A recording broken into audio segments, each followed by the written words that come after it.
go ahead and get started. We're trying to give anybody else a couple minutes to come in and make sure everyone's got food. Thank you so much for joining us for today's library lecture series. I'm Casey Shirley, I'm the Innovation Officer here at the library, and I'm really excited to welcome you all here for our library lecture, Harmony in Action, Navigating Work-Life Balance. This is our 9th year for our library lecture series that we hosted here in the community. And we love these opportunities to bring our community together to explore ideas that inspire and inform and enrich our daily lives. We've hosted library lectures from, history topics to literature topics, to wellness topics, to business and workforce. So we're always excited when we can invite our community in to participate in these programs just to help, again, bolster our own personal well-being and wellness. Today's program focuses on a challenge that I think many of us have in a day and age where we have so many things pulling at our attention. It's really important to take that time and make sure that we learn how to stay grounded while balancing all those demands between work and life. So we are very excited to welcome Heather Fuselier, a national board certified health and wellness coach with more than 2 decades of experience helping individuals and organizations build healthier, more fulfilling lives. In addition to her work as a coach, she's an author, trainer, and employee well-being consultant known for her realistic, compassionate approach to personal growth and resilience. So whether you're here to gain new strategies or simply reflect on your own experience, we hope today's conversation leaves you feeling both empowered and encouraged. So please help me in introducing Heather Fuselier. Is my microphone working? Is it not? Okay. All right. Gosh, did I write that intro? That was wonderful. Made me feel really good about myself.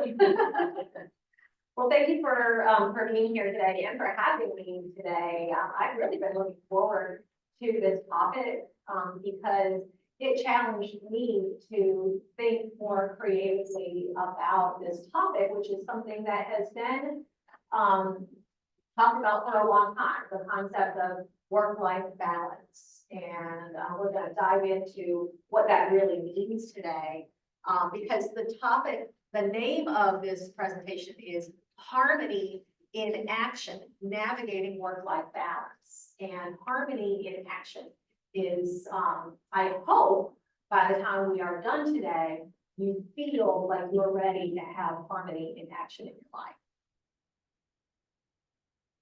This really stood out to me as a nice place to start. That the key to balancing your life is to remember that when you're out of balance on one side, it's time to find a way to shift back to your center.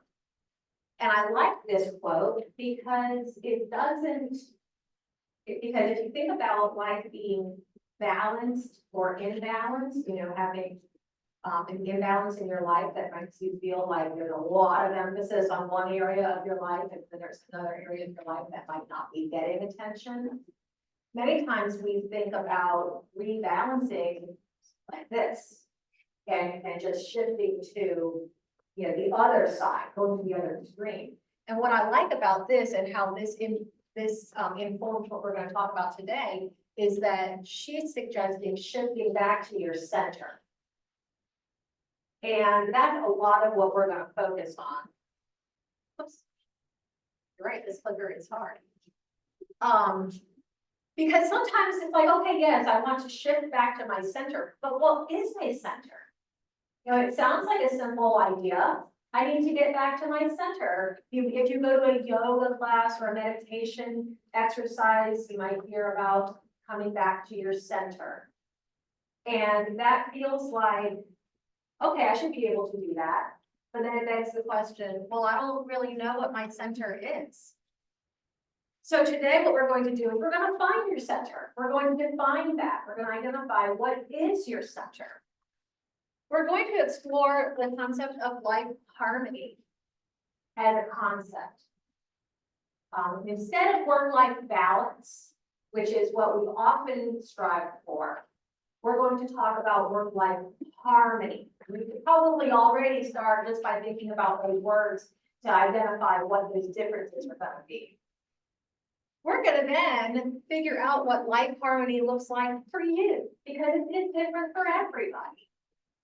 We're going to then identify gaps in your life. And then if you want to, it's optional, maybe even set some intentions for if there's anything that you gained from our time together that you want to think about further in your life, maybe start setting some intentions for things that you might think about, getting, kind of digging a little deeper into. And so I hope that by the time we're done here today, you've got a good idea of, where in your life you might be feeling some imbalance, and then how we can come back to the center. So I invite you now to think about your life. Think about the categories of life: work, relationships, parenting, extracurricular, social life, spiritual life, physical health, mental health. And think about areas where you feel like you are having an imbalance, either way too much emphasis or not enough emphasis. So just make a little mental note of that.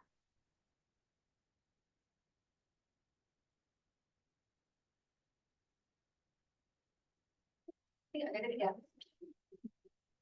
And then I wonder what comes to mind when you hear the advice to return to your center. Any ideas what comes to mind when you hear return to your center? What does that mean to you? Sleep at night, have peace. Okay, being able to sleep at night, the restorative peace time, yes. Find your happy. Oh, your happy place, yes, I like that very much, yes. Going back to where you were before everything was incorporated. That's a good one. That's what, as a life coach, I ask that question a lot. Can you remember a time when life wasn't like this? What was going on then? How is it different from now? So yeah, all good answers. We're talking about having restorative time, time when your body can recover and prepare and just kind of process the day. Having positive mindset, being able to go to a place, your happy place, where you feel calm and content. And then reflecting on previous habits that have brought you joy. All of these things that you mentioned connect to your values. Your center, many times, is the place where your values live. And that's where we're going to spend a lot of our time today, talking about your values. Your values are the elements of life that are deal breakers for you. The ones that you are not willing to live without. And many times when we are feeling that tension, we're feeling out of balance, we're feeling that disconnection, it's because we're not connected to our values. And that's because our values are who we are as a person. These are the things that that we gravitate towards, that we're ready to defend, that we'll take a stand for. And our values are our fundamental beliefs that shape our attitudes and actions in the world. How we feel about ourselves, how we feel about others, how we feel about the world, humanity, and our role within it. Values help us determine what's important to us, how we set priorities, and how we spend our time. And values act as a guide for behavior and decision-making and priorities. So many times when we're stuck in a decision-making situation where we've got lots of things pulling on us on our time, everything feels important, everything feels urgent, but we have to choose. We're going to our value system. And many times when we feel that disconnect and we feel that we are out of balance, it's because we've spent too much time not choosing what our values are. Sometimes we have to make difficult choices. We're not always able to honor our values in a way that feels easy. But today we're going to talk about some creative ways that you can honor your values and have them be present in your life so that you can avoid that feeling of burnout. Now there's different categories of values. Values are going to, of course, be always first, usually think about our personal values. And these are commonly held values: honesty, integrity, compassion, responsibility. It's easy to think about these being things that I'm gonna take a stand for. I'm gonna stand up and defend somebody who has had injustice done to them. I'm going to take a stand for honesty. I'm going to be honest with others in my life, and I'm going to engage in relationships that have a high level of integrity. These are my values. But we also have cultural values, things that we all share as a group, and these are going to change based on who you're with. And then at work, we have our organizational values. And when you go to like strategic planning retreat and you come back with the plan, you're probably going to have spent some time talking about your mission, your purpose, and those are all going to include your organizational values. And when we're connected to our values, it makes it a lot easier to make those choices because we've identified what's important to us. And today we're going to identify ways that we can make sure those are reflected in our life. It can help us to make decisions, and it can help us decide how to respond and how to act when we're confused or conflicted. Does that make sense? Are you with me? Okay. But there's definitely times when we get disconnected from our values. And that happens. We get busy. Everybody's pulling. There's lots of priorities. Everything feels like an emergency. Everything feels important. And so then being disconnected from your values might also be referred to as burnout. Oh, I just don't care anymore. Whatever. I'll just have to get through it, right? That's going to end up feeling like frustration. It might feel like resentment. I hear this a lot. The resentment of having to spend time on things that are not important. And I don't get to spend time on things that are important to me. This happens a lot when somebody is way overworked. Their workload is impossible to keep up with. The expectations are unrealistic and they are scrambling and running themselves into the ground to meet the expectations. And that means they don't have time to go to church on Wednesday nights. They can't get to their kids' sports events. They're missing family stuff. They're not getting good sleep. They're not getting a chance to exercise. And they become resentful. And what happens when you become resentful, especially at work, is you stop doing things, you know? You might feel a lack of fulfillment. Like, I used to enjoy my work, but now I don't know, I just feel kind of dead, kind of dull. Feeling like something's missing. And this shows up in our actions. It shows up in our relationships and how we interact with people, how we show up at work, and how we show up in our relationships. It might look like being impatient or irritable, snapping at people and wondering why you snapped. Or people asking, are you okay? You feel kind of you seem like you're on edge. It might look like calling it in or checking the box.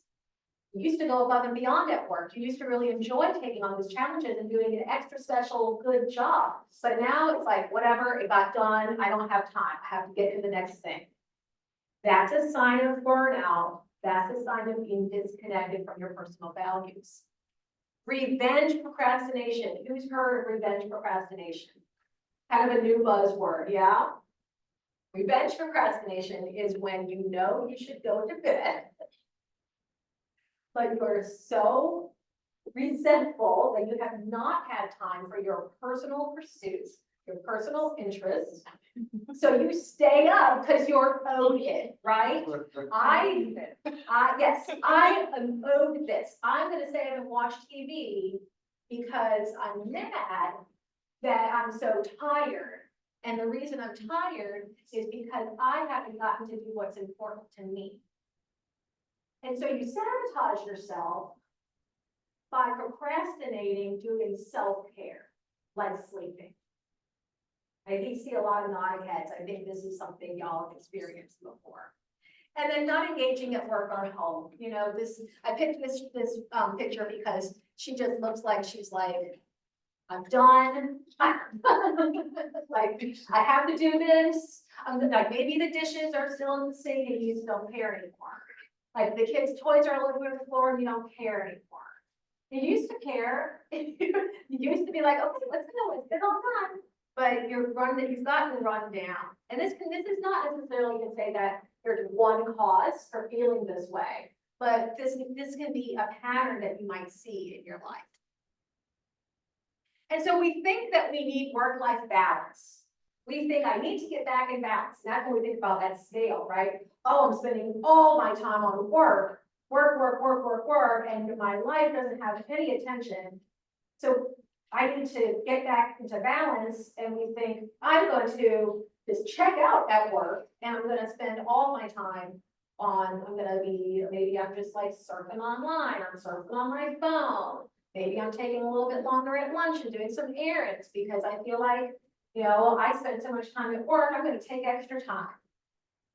And so we end up thinking that we have to prioritize both of these things, and that we have to consciously manage our time and our energy. Work-life balance refers to the effort, that's a key word, of finding equilibrium between professional and personal life, prioritizing both work responsibilities and personal well-being.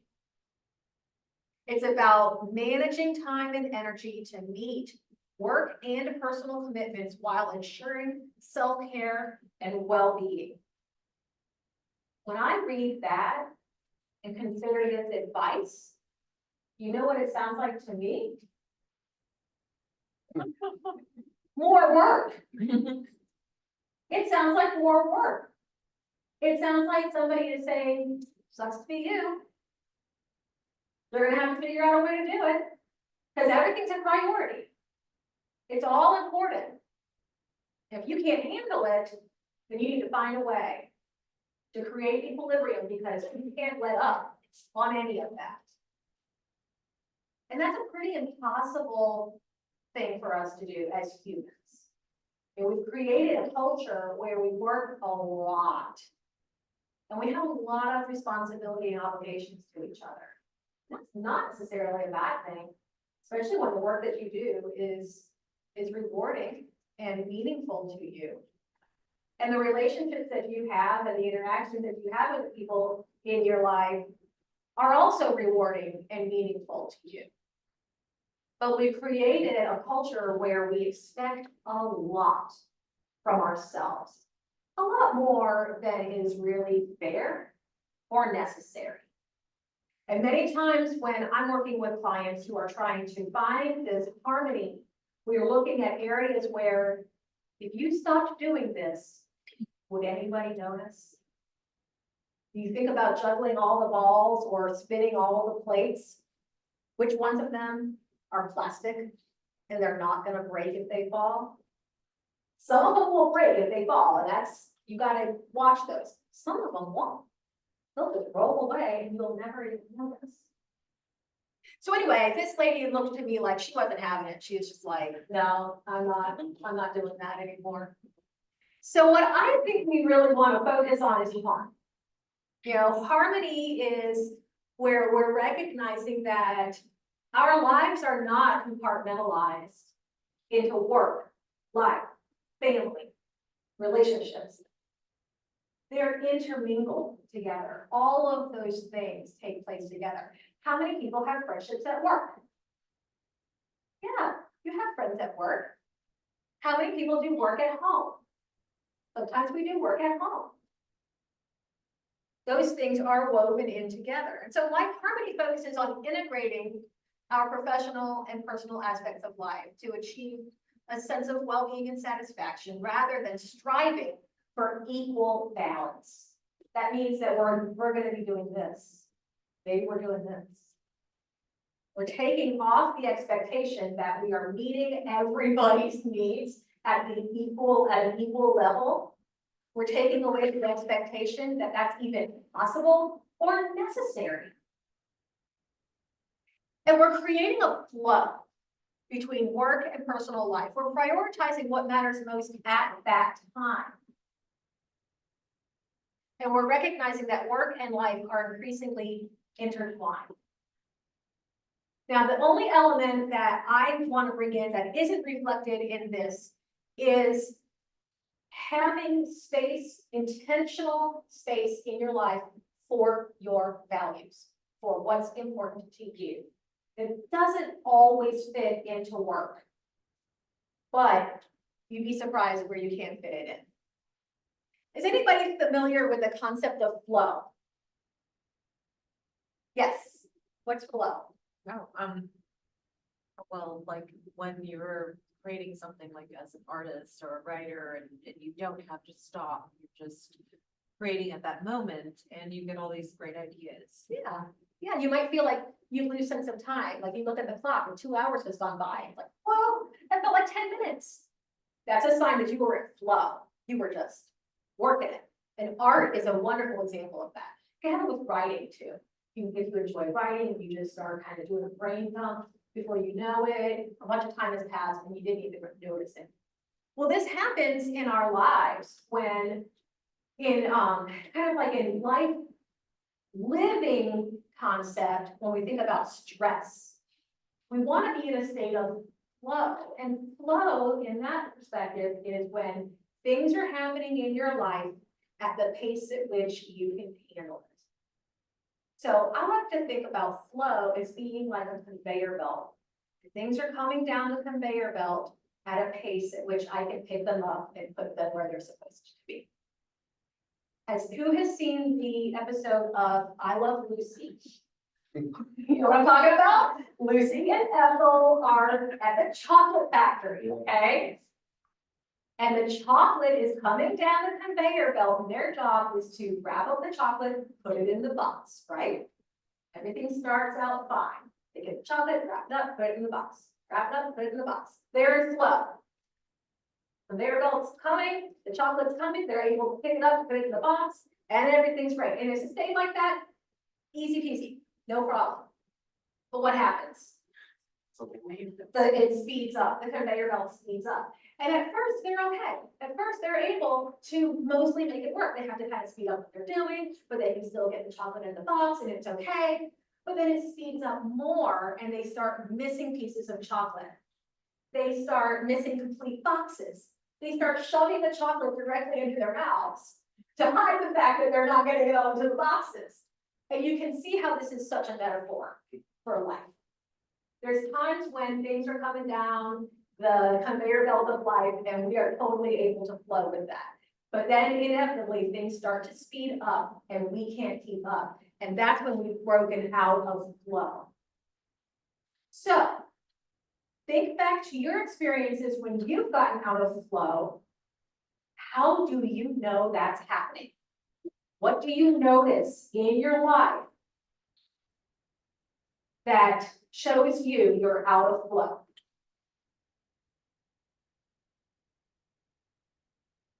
Eating things. Forgetfulness, You can't sleep. that poor sleep. Yep, if your mind is racing, can't turn it off. Procrastinating, yeah, getting overwhelmed with everything there is to do, and you just freeze. You don't do anything. Towards my opinion. Yep. Doors pile up, you can't keep up, or you don't have the energy to do them. Anybody ever feel racing heart? You might feel like your heart is racing, you might have a dry mouth. You're making more mistakes. Yeah, you might have a headache. You might feel it in your shoulders, your neck. Those are all signs that you're out of flow. So that's your body talking to you and letting you know, hey, something, we need to scale it down. We need to get back into flow. We need to get back into harmony. So, let's see. There you go. Life harmony is when your personal values are present and active in your life. So that's your body saying, whoa, whoa, whoa. We need to recalibrate. We need to come back to center. We need to reconnect with our values and who we are as a person. Slow this down a little. So this is where we're going to get your hand out and we're going to explore what those are for you. So on your table, you've got a handout and it's 2 pages. Oh, it's probably back. Okay, it's 2 actual pages. So we're gonna look at the first page first. So on this sheet is a list of commonly held values. And I'm gonna give you a couple of minutes to review them, and I want you to choose 7. Only 7. You have to really discern which of these. And I checked this so many times, and I'm pretty sure there are no more typos on it. You might find one that looks weird, just ignore it. Okay, so I'm gonna give you 2 minutes to think about which 7 are the most important to you.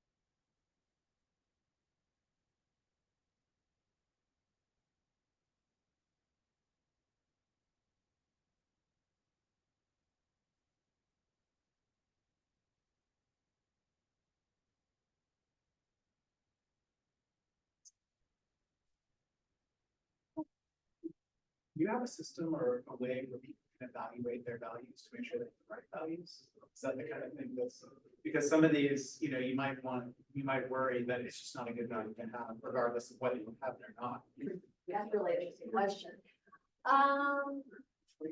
Like some people, might value their attractiveness, but you might say, that's not a value for me, I might want to jettison it completely. But then you struggle with what I do value. That is such a compelling, that's a very interesting conversation, because if you do value it, it is your value, that's what you are. Whether or not you feel passionate about whether or not it's a good value, or if somebody else imposes their opinion inside of a good value, could change how you feel about it, but that go through a vetting process, and you can edit. That is, then that's something that's important to you. But I think we can explore it really, and if you like this without the inside out, what does that represent? How would I be able to learn? It would change the way around the world. But I think if you go on listings about a value, that's definitely something to explore. Because then I think you're looking at personal shame, like, why do I feel like this isn't valid? Why do I feel this is wrong? Right. Okay. Has everybody chosen 7 values, settled on 7 things that are your deal breakers? Okay. Who found that to be pretty easy? Did a similar exercise not too long ago. So you can start. Yeah. Yeah. This is a pretty long list Yes. of really good attributes. I had a hard time choosing only 7 things because a lot of these things are really important to me. But that's part of the importance of this exercise, is narrowing it down, because we can't prioritize everything. We are going to have to make choices with where we put our energy. And the more work that we do to identify where those areas are, the easier and faster it is to move back into that place of flow, because you've already identified, this is where I'm spending my energy. Okay, so now we're going to go to the second page that has a bullseye on it. And now we're going to rank or prioritize those values. So your top 3 of those 7, identify your top 3 and write those in the yellow space, or you could just on a white space write like top 3. And these are gonna be your absolute deal breakers. I will not continue living if this is not present.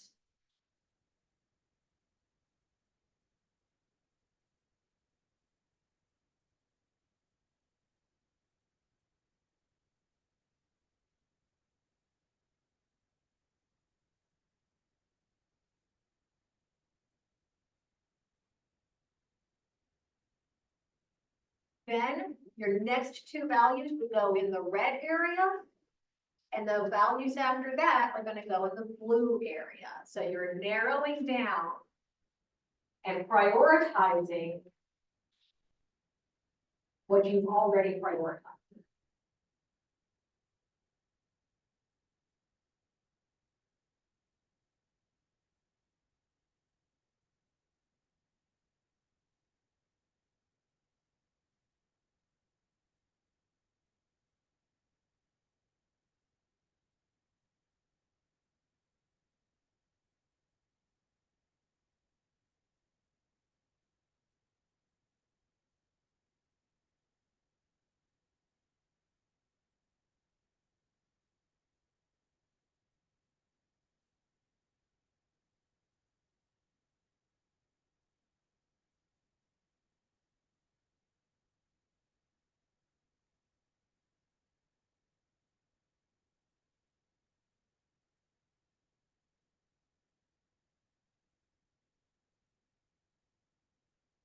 Ready?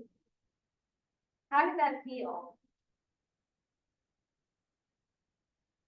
I think it was harder to put them in the target than it was to select on previous page, because it's harder to prioritize than select. It's hard to make a choice between things that you feel equally passionate about. Especially when it comes to things like safety or something else, you know? Or your interactions with other people, yeah. I think some of my close acquaintances would disagree with my priorities. Really? Yes. Like, close acquaintances, do you mean your family? Yes. Do you think, so tell us more about that. Like, do you think that they would say that those aren't important or you should reevaluate? Well, you know, self-control made the top 7, but it's on the outer ring, so that's something. So that's pleasure. They say they think that that should be more important to you. How interesting. You know, we had a question while we were working about, like, well, what happens if you're coming up with values and then you feel kind of like, I don't know if that's a good value. Or if somebody says, that's one of your top things. Anybody, have you experienced that before, or maybe with somebody else where you've recognized what their values are and then kind of had a realization of yourself that maybe they're not a match? Yeah. I did one time, it was more budget related, but that's kind of what this is in a sense. I remember being like, oh, I spend too much money on clothing, and my mom was like, but you care about that. Like, that's almost like a hobby for you or something you like to do. And it hit me like, I was like, yeah, it is. And I should budget for that within my budget. So like looking at your values, like you're budgeting those things. And it doesn't matter, you know, attractiveness or whatever, you're like, yeah, well, it feels superficial. But if it's something you do, you should budget for it.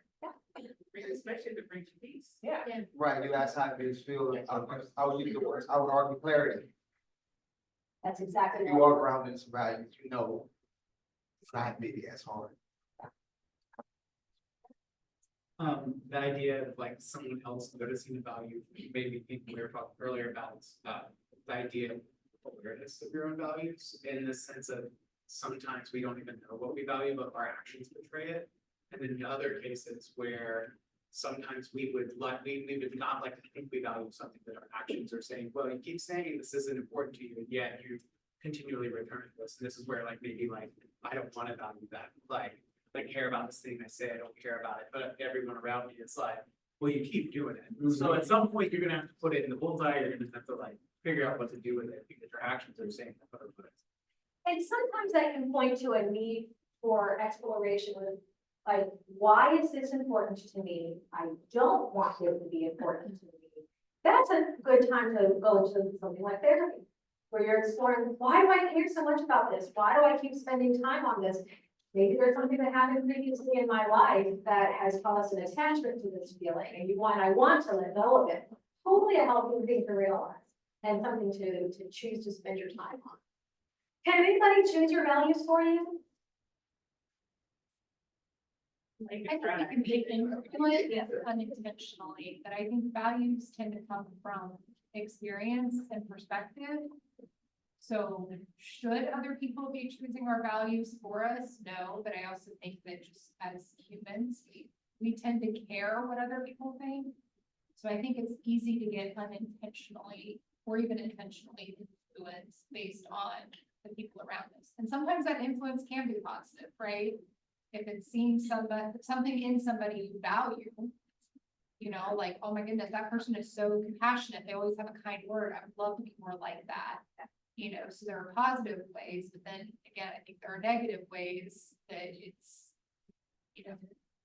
And so many times, you know, speaking of balance, those types of characteristics are gonna have a positive spectrum end of the spectrum and a negative end of the spectrum.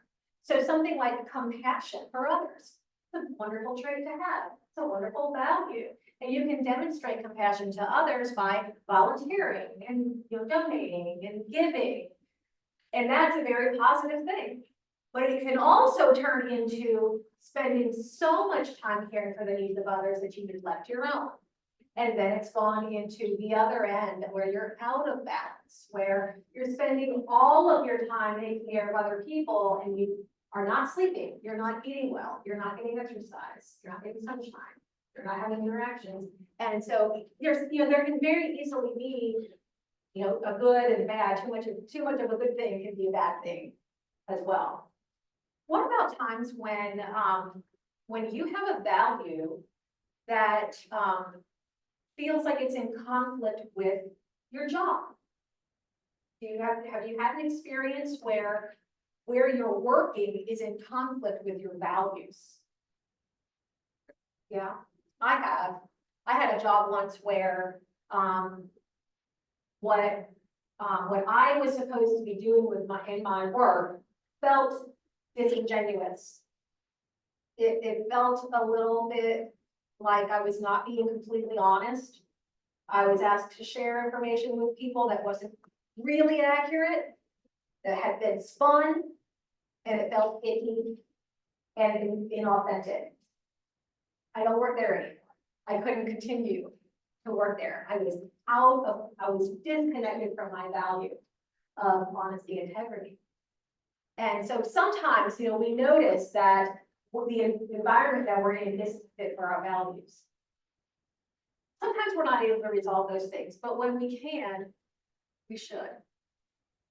So now let's look at your life. Think about your life and think about those values that you identify.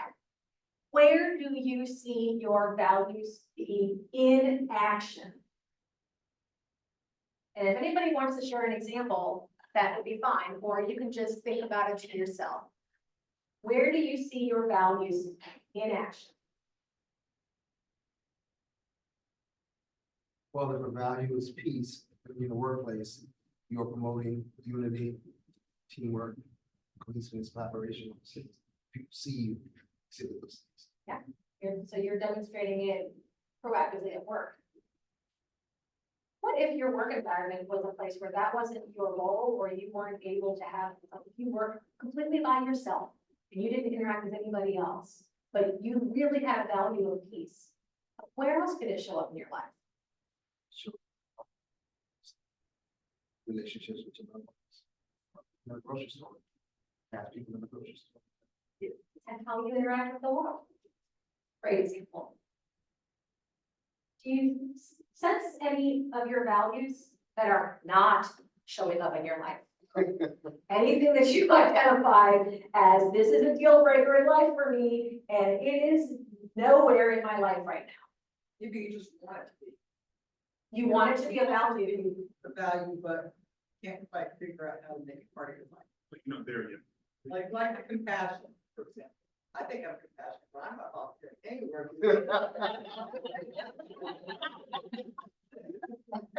But you're Compassion doesn't have to be shown in volunteering. You know, compassion can be, you know, displayed in a lot of ways. You know, but that is a very interesting insight because you've, just to use that example, you've recognized compassion is really important to me. And I don't have this being active in my life that feels like I'm living compassion. Well, I've been married for 36 years, so there's that.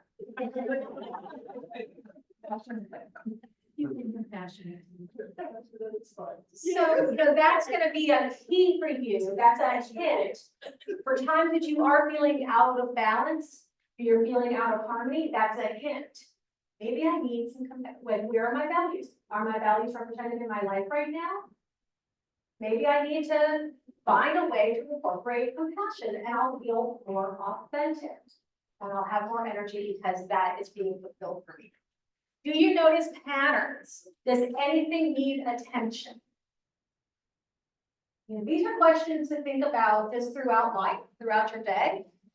As you go through work, as you go through your home life and your interactions with your friends, just now that you have an idea your core values are, you'll be able to more easily notice times when they're there, and you'll know they're there because you feel awesome. You feel centered. You feel like you can handle what's coming down the conveyor belt just fine. And then you'll notice when they're not present, and it's because you consistently feel icky. You consistently feel like, this is not these are not my people. Now, we are not going to feel in flow, happy, content, perfect all the time. That's just not realistic. But the purpose of this exercise is to raise awareness of when you notice you're not, what might be the missing piece.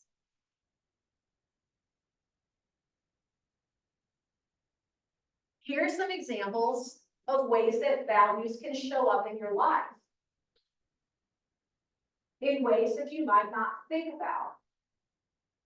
We don't all have the luxury of our values being reflected in our work.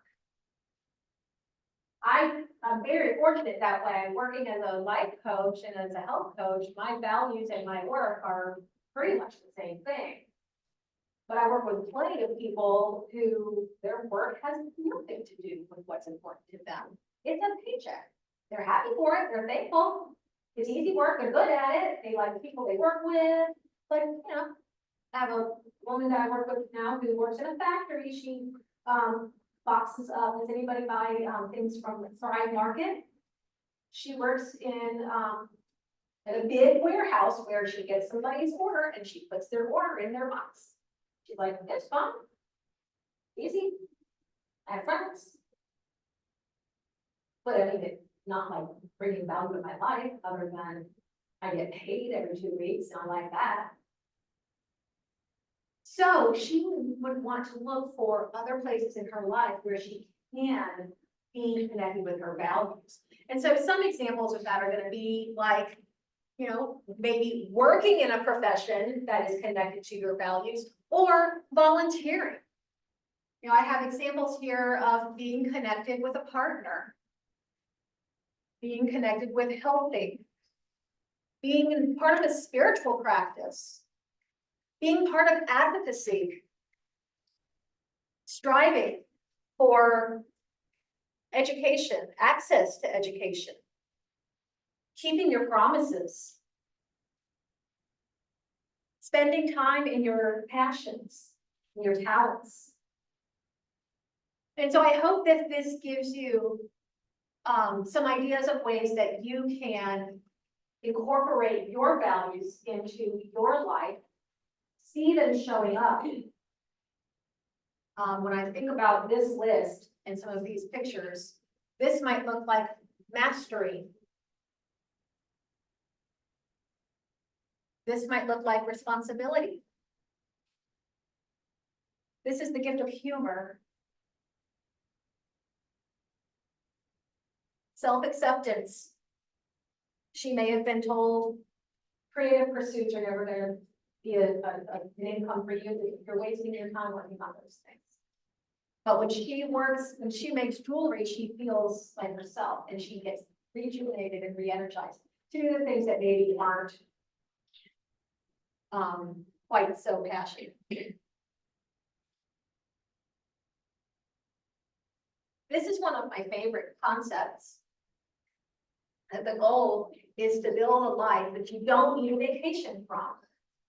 I see lots of nodding here, and so I'm guessing you've experienced this before.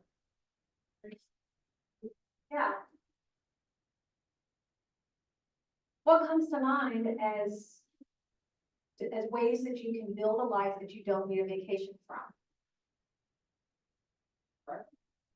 Yeah, your environment, what you makes you happy. Yeah. Yeah. Did you have your example? No, okay. Yeah, yes. For your hobby, like you could profit in multiple monetary, like if you do something, like you play a sport or whatever, you know, stuff, instead of like super. That adds value. I think also remembering that not all of our time needs to be productive.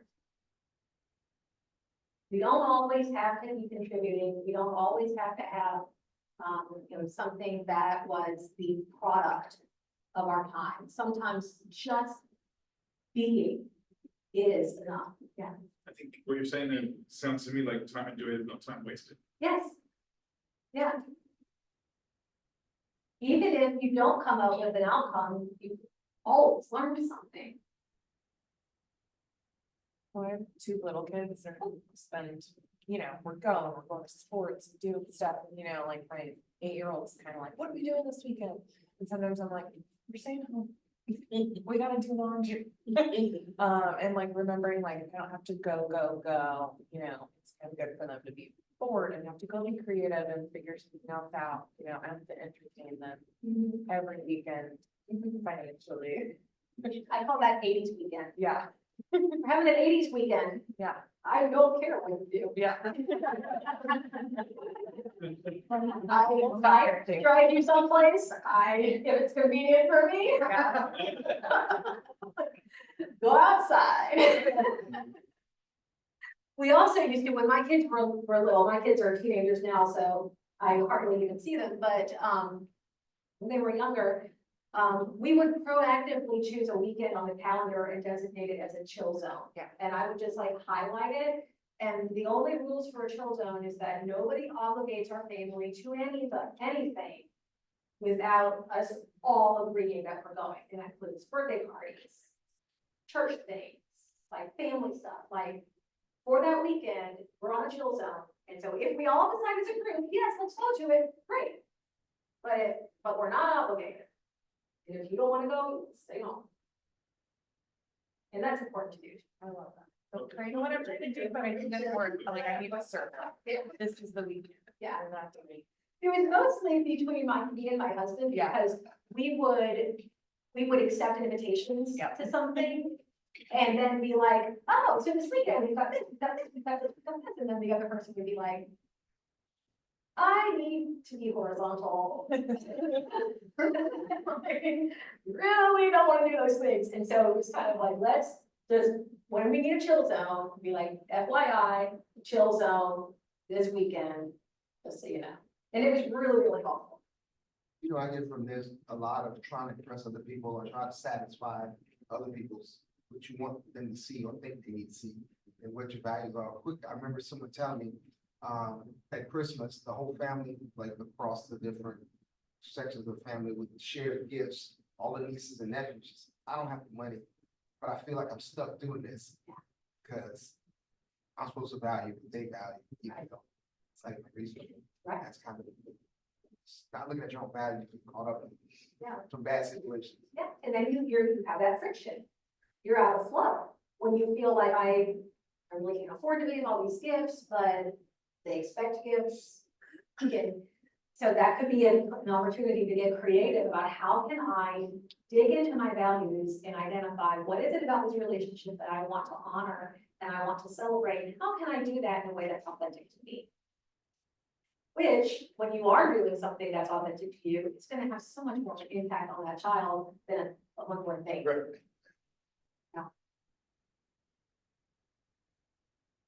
Our time is up, so, I'm glad that we've had an interaction today, but I wonder if there are any questions that I can answer. Yes, I am. And I also have, I have 2 copies of my book to give away. So, we get this card. Let's see. Whose birthday is close to today? Whose birthday coming up? Today is April 17th. Not July. I know last meeting, so I'm a little late. That's still close though. What? And does anybody have a birthday closer than last week? I don't need to take it because I work. I know, he so works. Somebody else. Yeah, there's, I'll pass it along. I don't know. Thank you. Sorry, I said it was my birthday. Now that I think of that. Yeah. I know. Back in time and fix it. And, okay, I will give this one to, who is willing to share a takeaway from today? Yes. It is okay. Oh. You're right. I work here. Yeah, I work for a state agency here. Okay, what's your takeaway? I work in a team setting where, people struggle, with, I guess I use the word vagueness of values, what we're talking about, of trying to make people think you're something you're not, or thinking you have to align with something you're not. And it's okay to be authentic, and those values that you think you have to, hide, you don't have to hide them, because you're not at work 24/7, you're not, you just survive. You can go be you, you don't want to, say my life is over, Yeah, my values can't be displayed, yeah. that's just good Yeah. information. And that when you do go home and you are connected with your values, you come back rejuvenated, less resentful, That's right. and more energized. Revenge, no revenge Right, destination. right, exactly, yeah. I still want to hear your takeaway. It's just, it's okay for your values not to be, everybody's values not to be on the same page. A friend of mine says all the time, different is dope. Different is dope. Different values are dope. Yeah, and self-awareness is dope. And being able to have now this short list of what your values are, your prioritized values, means that the next time you feel that imbalance or that disharmony, that you can look at this list and think, okay, is something from this list missing? Because if it is, that's a quick path back to feeling like yourself again. Thank you so much. Thank you. Heather, thank you so much. I feel like sometimes we almost need somebody else to validate to us that it is okay to take care of ourselves. So thank you for that. Thank you, everyone. Who does work here, but especially those who don't work here, for joining us today. We hope that you will take a few minutes or a survey on your table. Let us know how you liked the program. And hopefully you'll join us for some other programs and other resources. Have a great day. That's why I was- Yeah.